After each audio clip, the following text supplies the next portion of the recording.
মানে তো দর্শক, আমরা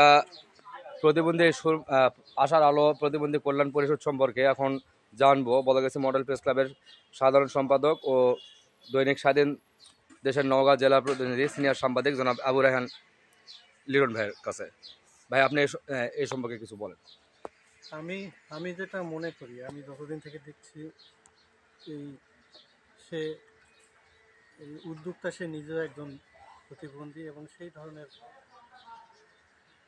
গরিব বললেও চলে, তার সহায় সম্বল বলতে কিছুই না। এমতো অবস্থায় গরিবদের, যে অসহায় দুঃখীদের পাশে সে দাঁড়িয়েছে। আমি তো নিজেকে লজ্জিত মনে করছি। এছাড়া সমাজের উচ্চ এবং সচ্ছল ব্যক্তিদের আহ্বান জানাবো, তাকে যদি আমরা সহযোগিতা করতে পারি, সে এই উদ্যোগটাকে আরও আগায় নিতে পারবে এবং প্রতিদিন আরও বেশি অসহায় মানুষদের খাওয়া পড়া দিতে পারবে বলে আমি আশা করি।